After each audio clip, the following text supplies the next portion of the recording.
Good afternoon and welcome to our webinar today. We have a lot to cover. We're talking penguin awareness.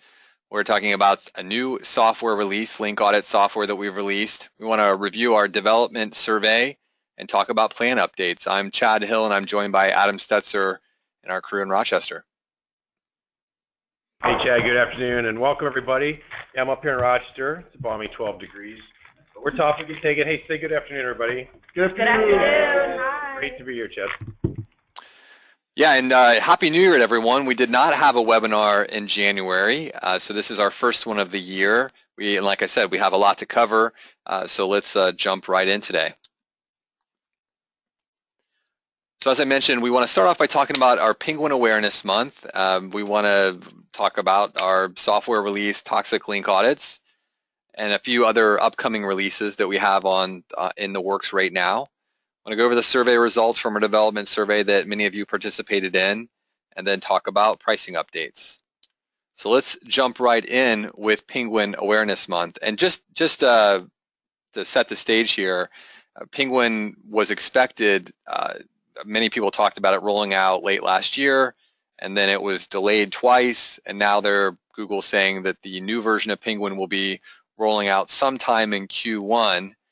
So in anticipation, we decided that while we're waiting, and we wanted to do as much as we could to get ahead of what might be rolling out in Penguin, whatever the next version is. The big change that's coming down the road that Google's promised is that whereas in the past, Penguin has been a refresh that needs to be run, and it's been run roughly every year, this time what they're trying to do, like they just did with Panda, is incorporate Penguin into the core algorithm so that there isn't this refresh that happens. And at this point, it's now coming up on 14 months since the last refresh of Penguin back at the end of 2014. Now, for those of you who have been in SEO for a while, you may remember that there have been, good Penguin updates, or ones, I guess a good Penguin update would be one that didn't really have much impact on your site, or in some cases, actually, a few of the Penguin updates, especially the one in 2014, we saw some sites recover, and so they actually got rankings back. But there have also been worse ones where they've had a very big impact. The one that I think sticks out in a lot of people's mind is in 2013 with Penguin 2.1. So really, as we sit here in the SEO world and try to figure out when is Penguin going to actually roll out, we are faced with two choices here. We can do nothing and just, basically sit here and wait for the rollout to happen, or we can take some proactive actions. And I think everyone here on this call and everyone at HubShout, all of our resellers, we are a proactive group of people. So we have chosen the latter, and we want to take some action. So let's talk about what we can do to be aware and get ready for the coming Penguin rollout. I think first you have to make sure you've got your penguins and your pandas sort of sorted out here so that you know which is which. Remember, Penguin is primarily about links from poor quality sites and over optimization. So the over optimization or anchor text over optimization are things like the presence of geo-targeted anchor text. So that might be Orlando plumber, a lot of links with the same exact anchor text. So if you link to your website over and over again with just plumber or Orlando plumber, that's unusual and in Google's word, manipulative. And then an unnatural mix of URL, brand, and money anchor text. So what we often see in a normal site would be that they have a brand and the name of their company and maybe the URL of their website are some of the more frequent anchor texts that are used to link to the website. And then if there are any keyword-oriented anchors, they tend to be at a lower ratio compared, at a lower ratio overall.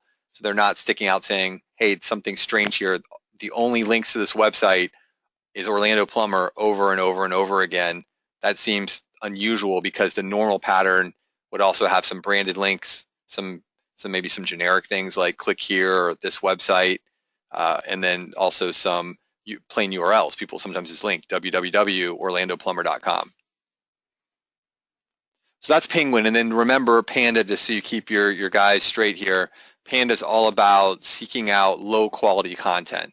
And so that would be if you put up a website and put the same content on 4 or 5 websites, so it's duplicate content, or maybe you just put very, very short 2 or 3 sentences on individual pages, trying to build a site with tons and tons of pages, but not a lot of content on each page. Again, that would be something that Panda is looking for to try to say, well, the quality of this page and of this website's low, so we don't want to show it in the search results. And as I'm going through this, I forgot to mention up front that if you do have any questions, feel free to ask them in the questions box here, and then Adam will just stop me as we go slide to slide.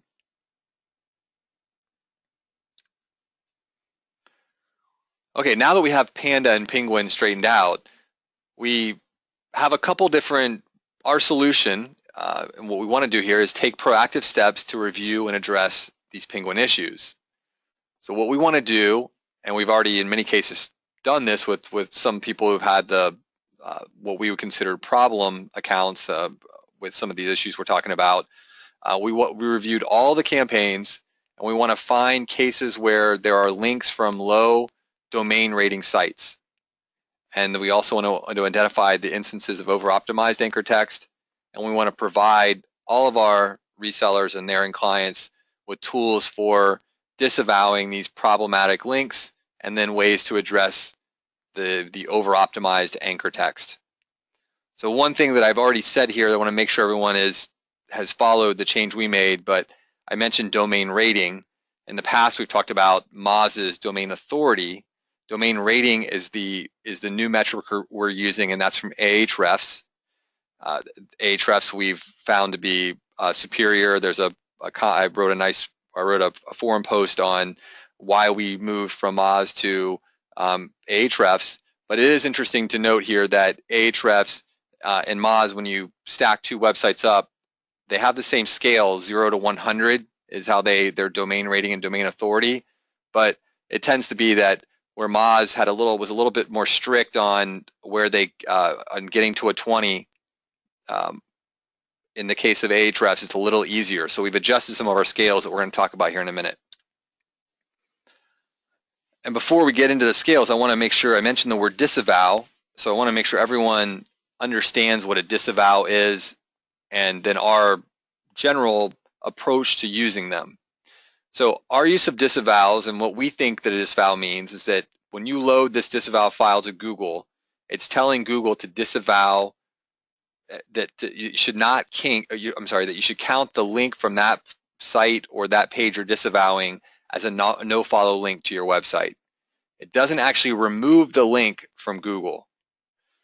And this is important. You have to be very careful when using the disavow because it does have some risk. So you could add to your disavow file links that actually are helping your rankings on your website. So those low quality links could be helping, and you could disavow and actually see your rankings go down a little bit, or even a lot potentially, on how many links you disavow. So you want to be very careful. Someone recently said in an email, this is definitely more of a scalpel than a hatchet type of approach. You want to be very careful about what you disavow, and you want to really think through the methodology that you use when disavowing files. And even Google, when you're uploading this disavow files, they put some fairly scary text in front of you that you may, by uploading a disavow file, impact your rankings. So even Google is cautionary about using the disavow. So when we came up with our approach, we wanted to use that sort of scalpel approach and not get into using a hatchet. So our approach is that any domain rating under 20, we will just straight out recommend disavowing. And we've reviewed hundreds of these of the list of all the low 20 and under domains that link to client websites. There were thousands. We reviewed hundreds, and I think Adam actually reviewed a lot more than me, looking at these websites and just seeing that pretty much across the board, anything under a 20 is not worth linking to your website. What's interesting is that you'll find websites that look pretty good. You'll pull one up and you'll say, hey, that's actually a pretty good looking website. But when you look at the domain stats, the number of other websites linking to that website, it's pretty clear that that website really has no authority at all. It's essentially looks good, but isn't really going to pass much juice to your client's website. And again, and what we're saying is it may even hurt. Any domain rating between 20 and 30, we're going to recommend that what our approach on that is that we're going to check to see if those websites have a ranking as reported by SEMrush. And this is going to be our way of without having to manually click on every single link and look at it, we're going to be able to programmatically look at any links that are in this 20 to 30 land. What we're saying is that if that website has a ranking in Google, chances are pretty good that it's at least in good standing with Google, and therefore we're going to keep that link because we think that the chances of it hurting you are a lot lower than a website that's in 20 to 30 that has no rankings.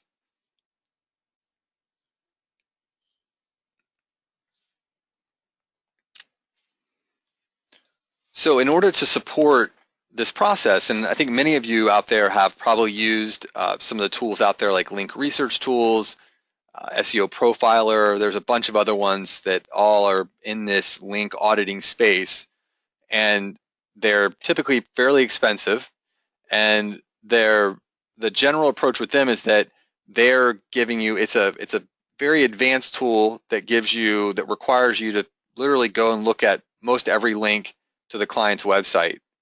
And again, that's when you want that level of precise control over every single link.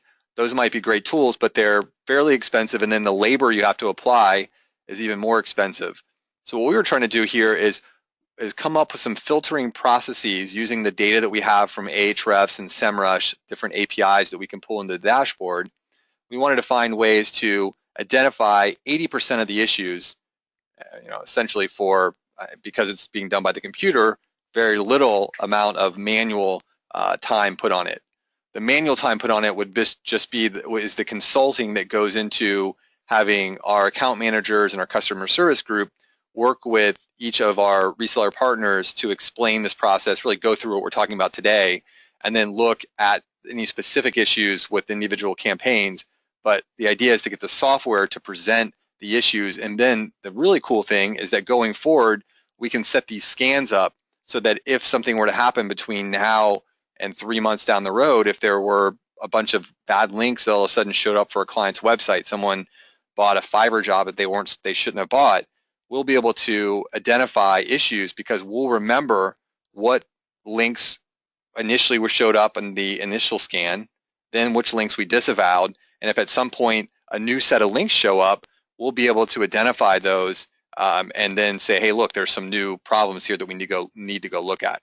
So it's a pretty nice solution and the ability to continually monitor this going forward. So the new screen we have is under the SEO tab. If you go to any of your campaigns, you click on the SEO tab along the top of your dashboard, you'll then see a new option on the right-hand side that says link audits. And I have a screenshot here of an example of a link audit screen. So at the very top of the screen, what you're going to see is what I mentioned. You're going to see the date the last link audit was run with some stats associated with that. So in this case, that for this particular campaign, we ran a link audit on 2/2/2016. There were 516 referring domains. A referring domain is a website that links to you. So if you have a website that has 5 links on the website that all link to your website, that's going to count as 1 referring domain, but 5 backlinks. So what we're looking at here is just how many website referring domains link to you, 516 in this case. The next column is slightly cut off here by the call out, but it says IPs and Class Cs. What this is telling you is of those 516 domains, how many different IP addresses are there? And you want this to be as close to a 1-to-1 ratio as possible because you don't, a signal of being on a link network is in many cases that you have multiple websites on the same IP address. So again, you want this to be as close to 1-to-1 as possible. What would be a real problem is if you had 516 referring domains and you had 200 IPs or maybe even 300 IPs. That would be a real problem because that means you've got a lot of websites on the same IP address, which is strange. Class Cs are, for those of you who aren't techie, is basically when you look at an IP address, it's it's essentially one node up from the bottom individual IP address. So it just means that you're on a similar hosting environment when you're on the same class C. So you'll typically see that in some cases like this, you'll be a little bit lower than the number of IPs. But more importantly is the number of toxic links over here to the right. So we're seeing that there's 32, which makes up 6% of your 6% of your total referring domains. And then we also have 51 that are between that 20 and 30 that we mentioned before. We want to start looking at and seeing how many of those websites have rankings in SEMrush. The ones that we don't, we want to we want to disavow because they're more than likely not trusted by Google. Okay, the next section in this screen then shows where this campaign stacks up against all the other HubShout campaigns. So you see here that in this particular case, this one is around, it's 6%. Okay, so it's inside. We had a whole bunch of campaigns that were basically at 0% toxic links, and then for whatever reason dropped way down at the 1%. But then we had this big sort of distribution. The majority of them were in this up to around 7% area is where most of the campaigns sit. And then we have this long tail to the right of what ultimately are the problem accounts, the ones we need to look very closely at. So the initial wave of analysis that we did, we highlighted any campaign that had a 7% or higher toxic link profile, backlink profile, and those, most of you have already heard from your account manager or customer service to deal with those particular accounts. Okay, in this case, this one is 6%. So we're still going to recommend that you take a look at these backlinks. It's not maybe as urgent as somebody who was over here at 30%. But then you have the ability to look at your backlinks here, and then you have the ability to actually, from the screen, to build a disavow file in the file format that Google wants, save that into a text file, and then you can upload that right to Google. And again, for the accounts that were over here in the right tail, your account manager and customer service team has already been in touch with you, and in many cases, we've already uploaded those disavow files after you gave us permission to do it, so that's been taken care of. Now, the other main area here on the screen you'll see, and I've, for privacy purposes, kind of blurred out the actual anchors, you now are going to see over to the right the anchor text and the ratio of that anchor text against the total number of anchors that are out there. So what you're going to see here is that in this case, this top anchor had 257 domains, which was 50% of the anchor text. And what we tended to see was that ones that were over here to the right tail tended to have also a problem with anchor text. So if you had a lot of low quality links, we also tended to see that there were problems where maybe the anchor text had been over optimized. Now, it may be fine to have in some cases a 50% of your links with a particular anchor, but not if it's a target anchor text, right? So if it's your brand or it's your URL of your website, in many cases we do see those tend to have a fairly high anchor text ratio because a lot of people refer to you with that name. And then basically, but if you did see one where it was a target keyword, so it was that Orlando plumber example, that's where you need to take a look because you're really running a high risk. If your number one anchor is this money anchor text, especially if it's a geo-targeted money anchor text, you have a very high chance of running into an issue with Penguin either now or certainly down the road. So I've covered a lot of material. Adam, are there any questions that have come up that we should address here? Yeah, Chad, we got a few. First one for you is this stuff all looks great, but how much is this going to cost us? Great question. Yeah, this feature that we've built is bundled into the software and the pricing that you already have. So the ability to see this data and to have these link audits run on we haven't yet decided exactly how often we're going to run them, but to have these run on some sort of schedule is all built in to any reporting only package, SEO reporting only package. So that's really, really great news, because like I said earlier, this in many cases is hundreds of dollars a month if you're going with link research tools or some of the other programs out there. So we're doing this for free. And I think the caveat on that is the analytics work to upload the disavow file into Webmaster Tools Search Console. We're definitely doing it for free for Penguin Awareness Month, and then we're going to reevaluate that, see how much work that is, and whether that can be continued or not. But you've got a couple weeks here to get some free labor to get everything ready. Next question for you, Chad, is what are the risks associated with uploading a disavow file? Well, I think the first risk is that you actually can, in effect, no follow links that are helping currently hold up your rankings. So I think the biggest risk is that you think you're doing something proactive to prevent losing rankings in the future, and in doing that, you actually lose rankings. So that's I think the number, that's really the biggest risk and the primary risk. I mean, I think that some people think somehow you're telling on yourself or some other issue. I don't think that's as big of a deal, but it's the primary issue is that you could lose rankings. That's a great answer, Chad. I think that's why it's so critical that you're talking to your clients about this, because some people like to push the envelope harder than others. You know, some want to have, it's just like investing. We talk about this all the time, the analogies to the financial market. You know, some people buy bonds and treasury bonds because they want things super safe, and those don't return as much, but that they're okay with that. And other people buy penny stocks because they're looking for a huge return, but there's huge risks. And so I think it's really, really important that you're transparent with your client and that you educate them. They don't understand this, just like a financial instrument. They don't understand this like we do, which is why you have to show them some of these things and say, here's what I recommend, but I need you to be informed and to be comfortable with what we're doing here. So that transparency and education is really, really important. Here's another one for you, Jed. What is the negative impact of having just one disavow link? In other words, how essential is it to our rankings to get rid of every toxic link? That's a great question. I think that I'm not sure I totally understand, Adam. To have one, just if they only have one toxic link, should they even upload it? Is that what they're saying? Yeah.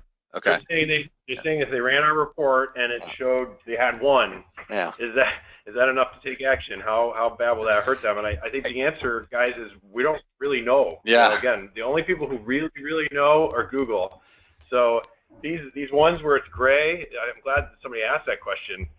You know, you'll get asked 10 SEOs, you'll probably get 10 opinions. So because it comes down to this uncertainty factor of Google won't really tell us. So kind of goes back to what I was just saying on the last question is, how much risk do you want to have? Zero risk in your backlink profile, then you better get rid of it. But me personally, if I had one, I'm okay with that, but that's me, Adam. Maybe Chad, he's probably a little more conservative. He probably doesn't feel the same way. Chad, what's your answer on that? Well, I think it's a great question, because I think I wanted to comment on something you said before. A lot of, we've had resellers tell us that, look, I would much rather go to my client and tell them that, hey, I've got some bad news. You have one toxic link or you have 20 toxic links, and we think the right thing to do is to disavow them. It may lead to a small drop in your rankings, but we think it's the right thing to do because you won't have a big drop in the rankings. And I've talked to several resellers who said that, my clients would always respect me for coming to them and telling them that and taking that action versus doing nothing and having that big drop. So it really comes down in a lot of cases of this really coming down to an account management and client communication best practices approach. You'll never, the risk sometimes I think you run in SEO is that somebody else out there is pitching your client and they're telling them something that you're not telling them. So if you have somebody else, they have one toxic link and they run out and run some scanner, and then they go in the door to your client and say, you've got toxic links, whether it's 1 or 20 or 50. If that's the first time they've ever heard it, it has a bigger potential impact on you retaining that client than if you already had that discussion with your client. So that's a long way of answering. I think I probably would go ahead and just disavow the one.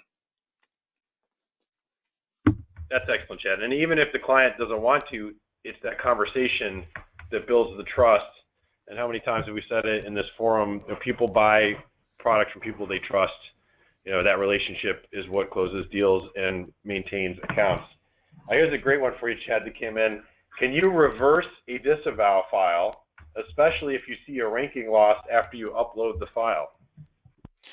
Yeah, so that's a great question. It gets into a little bit of the speculation of how disavow files work. And so you definitely can, once you upload a disavow file, there is only one file ever loaded to Google. So if you want to add something to disavow, you have to download the one that's there, or keep a copy of it on your computer. But of course, it's always best just to get the one that's currently saved in Google, download that one, amend it, change it, and then load it back. So you certainly could download it, remove something that you think, oh, I over disavowed, and then load it back.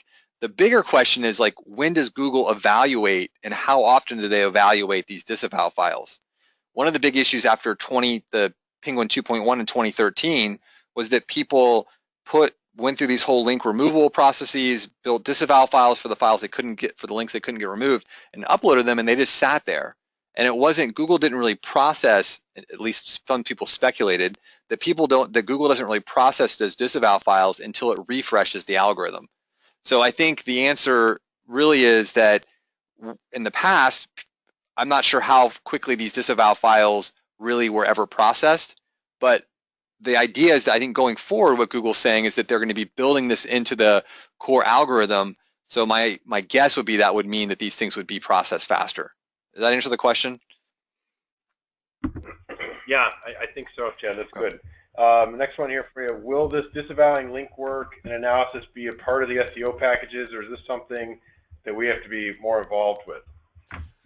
Right. So our as Adam said earlier, that the software, it's a couple parts of that. So the software component here, which is evaluating and giving you the data that's on the screen, is going to be included in any SEO reporting or active SEO service plan.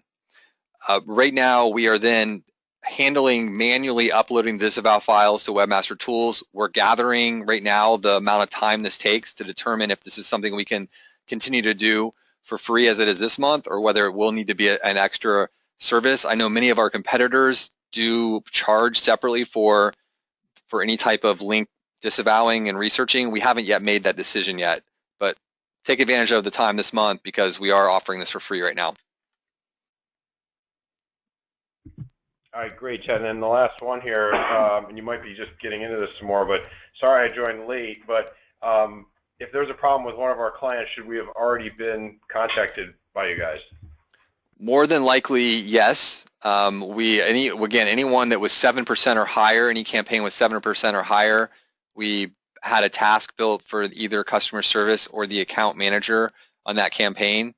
So I'm assuming that you were checking your inbox for task updates from us and reading them. If you were, then you should have been contacted. But you can always go check it out. All you need to do is just go into the dashboard, click on the SEO tab, put in the campaign you want to check, click link audits, and you'll see this report at the top here. Anything that was 7% or higher, we are recommending you take a look at. Anything that's that's lower than that, you can still look at and review the links, but we're saying we did not put that into our critical group that we have proactively reached out to. Great, thanks, Chad. Okay, so we have two other follow-up software releases that we're working to get done next week. One of them is related to those domain 20 to 30 links. So this is what I mentioned earlier. We're going to, again, to save time and to do this in a more structured, programmatic way, we're going to look at any 20 to 30 links, that domain rating links that you have to your website, and then we're going to check those domains to see if those domains have rankings in SEMrush. So the idea, again, is that if a domain is between 20 and 30 and it has rankings in SEMrush, which really means it's SEMrush scraping Google, so it has rankings in Google, then we're saying that domain is okay. The ones that don't, we're again recommending disavowing because they probably have a trust issue in Google and those don't make a lot of sense. But you can always look at those manually if you want to look at those at a closer level. Another feature we're going to be rolling out is we're going to be looking at anchor text over optimization. So what we'll be doing is setting a threshold where any campaign that has any links with a higher anchor text ratio than the threshold we set, we're still determining that right now, we will automatically build a task for the account manager or customer service to also, again, contact you to make you aware of that. And then we will provide some recommendations. When you have an over-optimized anchor text, it's a little different than, you can't just disavow. I guess you could disavow those links, but really what you need is you need to water down the anchor text that you're over-optimized on. So we have a couple tools that we can recommend. One is that's often a really good chance to go make sure you've got your Facebook profile, your Twitter profile, and all the other primary social properties claimed. If you don't, that's an easy way to get fairly high authority URL-based links to your website to water down over-anchored links. And then the other thing we can also put into play is if you're using Yext, that's a great way to, again, get some branded and some URL-based links, or even go to some other third parties like Bright Local or some of the other local citation companies that we could, Whitespark, forgot the name, Whitespark, to also get some local citations. So both these features will be launching next week, and so keep your eye on our forum updates and your email for the announcements on how those are working. Chad, I think we probably should make the same disclaimer when we talk about these two features that you were making earlier. You know, we've decided if it's in the 20 to 30 range on domain rating and it's holding some rankings, those are pretty good indicators that Google would trust it. But that's an opinion. We don't know for sure. No SEO does know for sure. Only Google knows. So again, you know, these are matters of degrees when it comes to risk, and you need to be talking to your client about that. If you have a client that's like, I need 100% guarantee I'm not going to ever push the envelope in SEO, well, first of all, that person probably shouldn't be doing active SEO if they're saying that.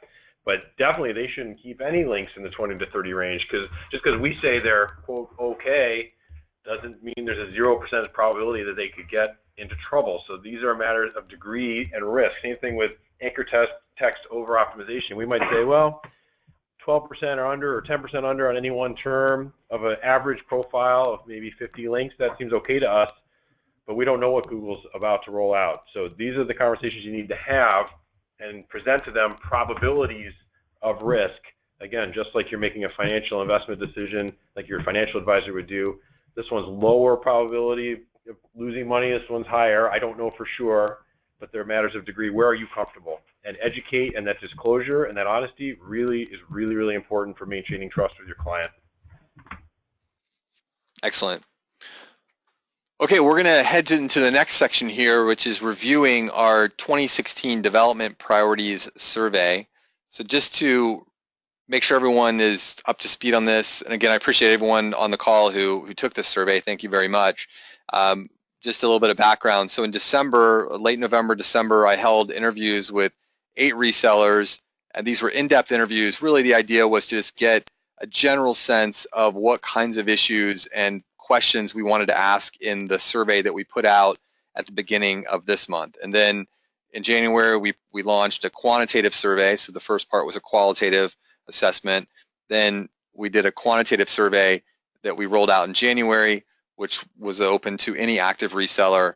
And then also we promoted that via account management, as well as some emails out to you to remind you to take that survey. So I want to walk through the most important questions in the survey. There were 1 or 2 that I didn't put in here just because it was duplicative of some other information we had here. But the first one that was, do you provide a dashboard login to your clients? So 70% of people said yes, they do. 29.9 said they didn't. Next question was, how often do you and your team use the following features? And what I did with these arrows on the left was just highlight anything where someone indicated it frequently. At least 50% of the people indicated frequently.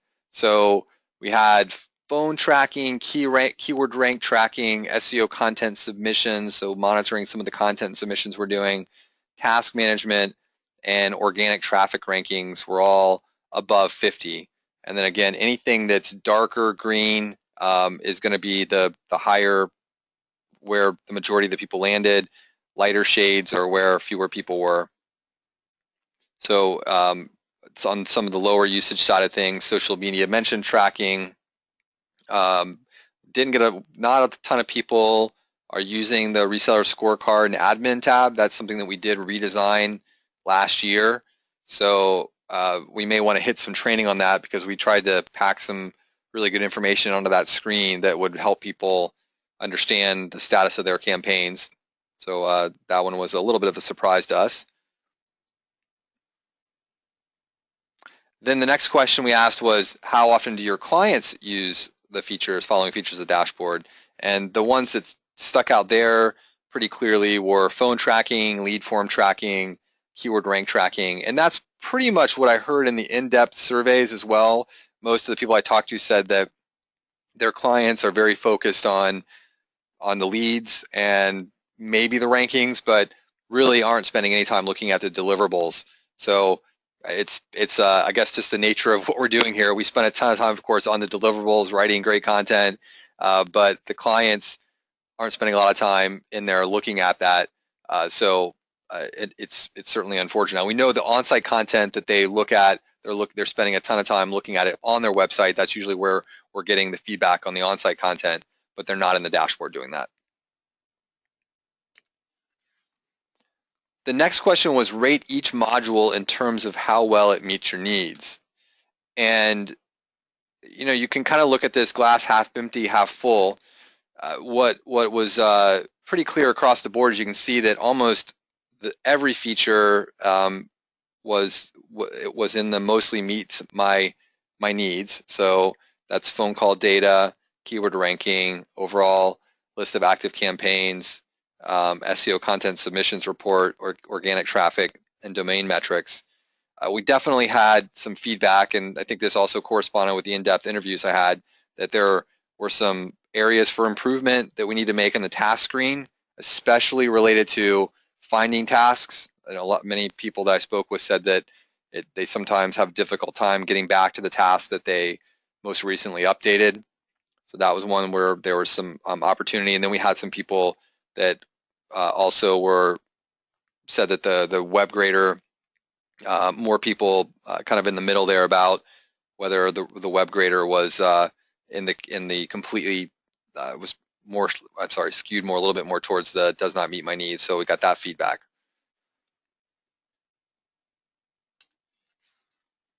Next question was, how would you characterize the look and feel, the aesthetics of the dashboard? So this is an interesting one. We had 23% say looks good, no changes needed. We had 47% say looks dated, would be nice to update. And we had 30% say looks dated, interface update is a must-have. So that one was, I think this was, again, the data is kind of speaking right here. Again, we've got a big chunk here that are saying that it would be nice to get a dashboard update. And we've got some people saying no change needed, some people saying it's a must-have. So this alone would be hard to interpret, but the next question we wanted to ask was, where should we actually apply these resources? So the first questions were just kind of gathering data, but this is really where the rubber met the road for us is, how would you prioritize our development resources? Please rank 1 to 5. And far and above the other criteria here, other categories, we had better backlinks for SEO rankings. So that was the number one response, was get me better rankings, better backlinks. Then was dashboard updates with a focus on new features. Then dashboard updates with a focus on usability. Then dashboard updates with a focus on interface, look and feel. And then the last one here was better customer service. So this was, I think this is I'm glad we did this survey. I think it helped us understand where people see the need for development and where to apply the resources. I think the thing to say here is that we know that people clearly voted for all these things, so they want advancements in each area, but we also realize that we want to make sure we prioritize where we go put those resources, because for us as a business, if we went out and just worked on a new look and feel for the dashboard, but that didn't really lead to better retention and better growth, then that would be a waste of resources. So we want to make sure that we prioritize where we put our resources, and like any business, we have limited resources. We want to put them on the things that are going to have the best return for, we think ultimately it comes down to getting the best results for your clients, which gets you the best results for being able to grow your book of business, which of course then allows us to grow as well, and that's critically important. So some of the feedback that we got out of this survey, we've already started to internalize. We've applied, and this is bleeding into the next part of the presentation around plan changes, but we've taken resources from areas that weren't directly related to getting better backlinks and better rankings, and been applying them to things like the Pub Partner. We've actually probably doubled, if not more than doubled, the amount of team that is on the Pub Partner acquisition side of our business now. We've got Chris Wibby, one of our vice presidents, and a good chunk of his team working on that day in and day out. So that's a big part of where we see our ability to get you better backlinks and ultimately get you better rankings is through the Pub Partner program. At the same time, we just rolled out this new feature into the software. And this is something that when I look across our competitors, we have, our skill set is we're data guys, and we're able to pull in data and analyze it and do smart things with our software that other companies can't necessarily do. So I think one of the great examples here is what we've done with the backlinks using the data, the APIs we have with Ahrefs and SEMrush to be able to put together a really nice link audit tool that's built right into the workflow of ongoing campaign management. So this isn't something that has to get outside of the regular workflow and you have to go to another place or another part of the store. We're working on trying to build this right into our standard programs, which I think makes it very powerful. And then we're not going to forget the need for usability and look and feel. And in fact, we've already started thinking about how we can, we have a few features that actually make it easier to find tasks that we think are actually just not in the right place. So we're actually looking right now at some things we can do to start making it easier to find tasks, work on that usability. And then we also are starting the process of what we can do from a aesthetic refreshing of the dashboard. So we're going to apply our development resources in the order that you guys voted for them, because we think that's the right thing to do for everyone. And we've already started to make those decisions. Adam, any questions or thing you'd like to add to that? No, I think that's right on the money, Chad. It's good. Data speaks for itself. Yeah. So again, thanks for your input. I think it's always interesting to get the real input from individuals. And I'm sure that many of you looking at this might say, well, that's not how I voted. I actually saw it a little differently. And I get that, right? I mean, that's ultimately how this works, is that we're trying to accommodate and work with a lot of different people who have different needs and different objectives. So we're going to do our best to address all these areas, but we want to do it in the way that we think is able, that helps the most people in the order that they voted. Okay, moving to the last item on our agenda here, plan updates. So our objectives, I think it's always really important to start with the objectives before we talk about what changes we made. We had a few objectives. We wanted to focus on deliverables that are directly connected to campaign objectives. So we want to make sure that the stuff, if you told us you want rankings, we want to make sure that the deliverables in our plans are getting rankings. So that's number one objective. We wanted to also sunset plan deliverables that people were not using, because again, with limited resources, having a department that was working on delivering different components of our plans that people didn't really want doesn't make sense, because we can put those resources on something that I think everyone's going to benefit from, and that it will help, again, the campaign objectives. We want to also apply our resources to areas that will have a direct impact on campaign objectives. So that's kind of fits in with what I just said. We want to put those resources on working on Pub Partner acquisition, not on manning a press team that no one wants to interact with. We want to give at least 30 days notice to resellers to communicate these changes to their clients for that many times that you want to make sure that you can get this message out. So that's why we notified you right at the end of January about these changes. And then we want to minimize price increases. And so we wanted to work hard here not to raise prices. The last price increase that we had was in 2013. It's been quite a while since we've raised prices, and we're not doing it here. So let's get into the specific changes then. So for SEO, we are going to be converting business quotes into articles. Again, business quotes were a type of content where we would contact your client through our press team and through a private label number, and they would have to call us back and give us a quote.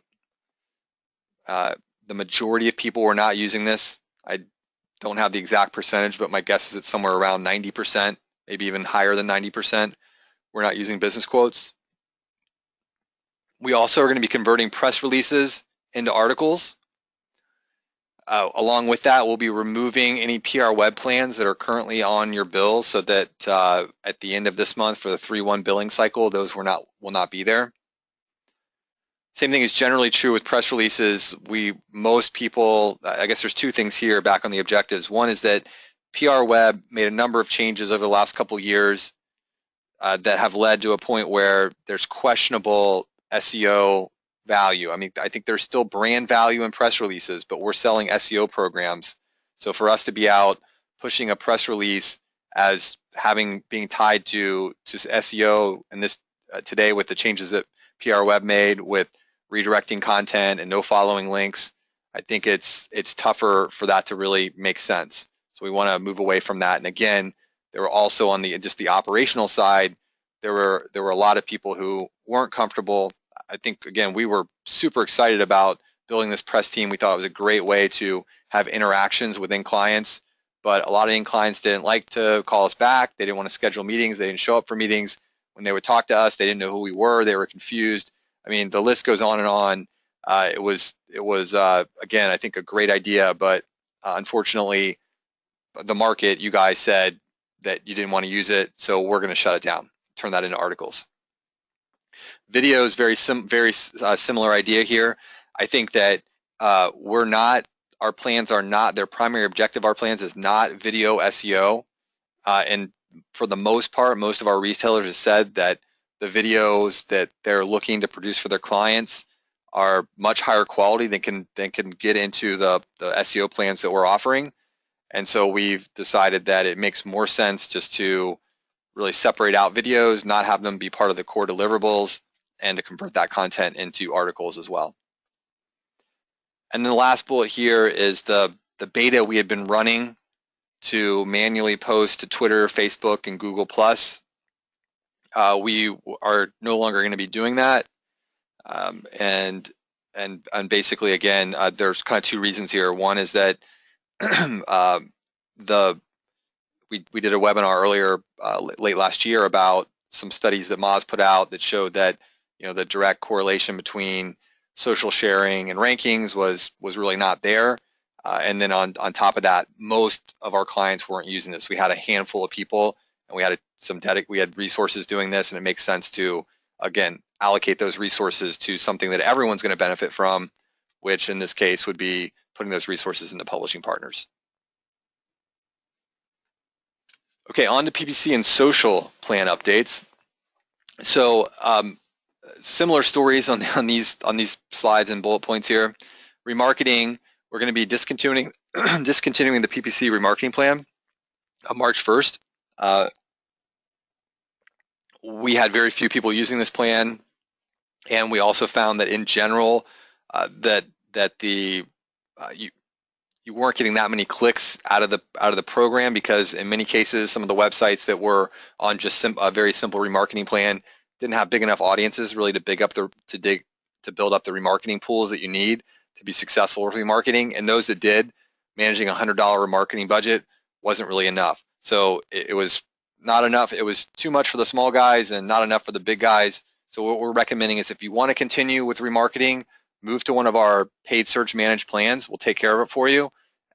If you just want to keep it running as is, make sure you let your account manager know. Otherwise, we're setting the campaigns to end at the end of February.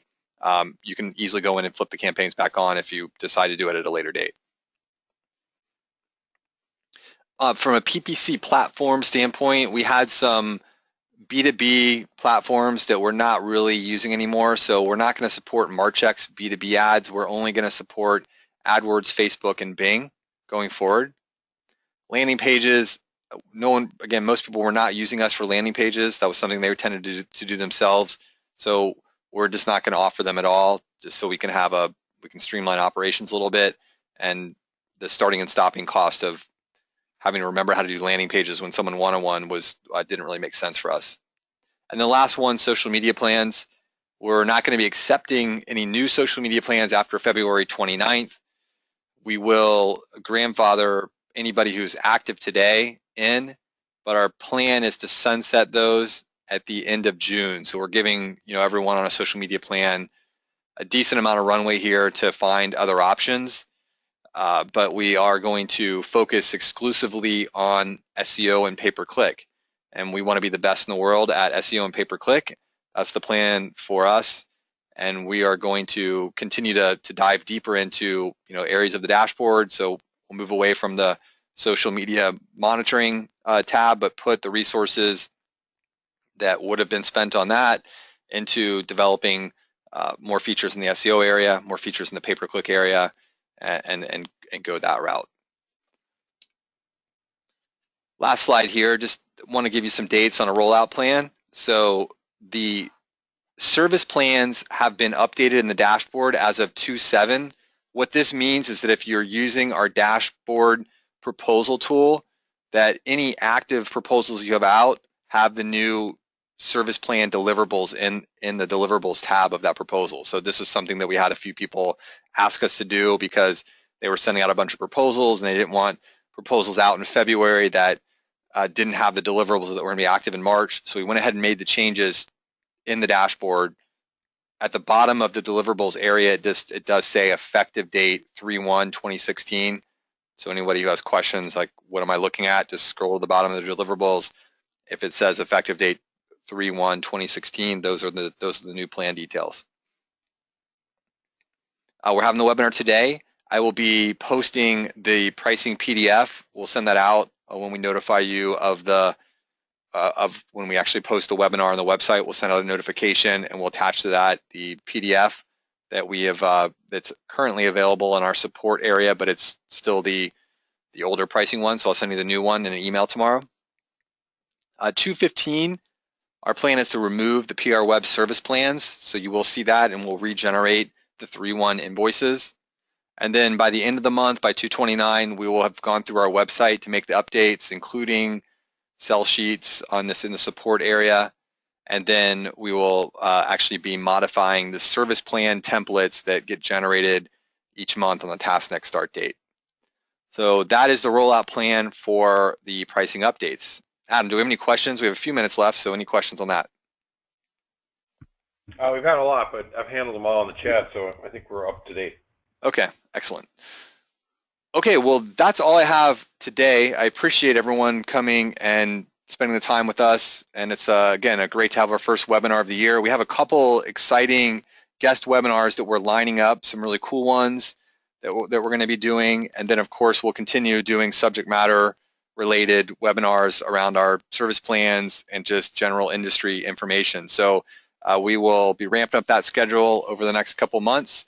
And again, we really appreciate your time. This will be posted under our resources on our website. Under resources, there is a link to webinars. This will be posted there by tomorrow. So if you have any questions, feel free to ask us in the forum, call your account manager, build a support ticket for customer service. Again, thanks a lot for attending today. Yeah, thanks everybody. Talk to you soon.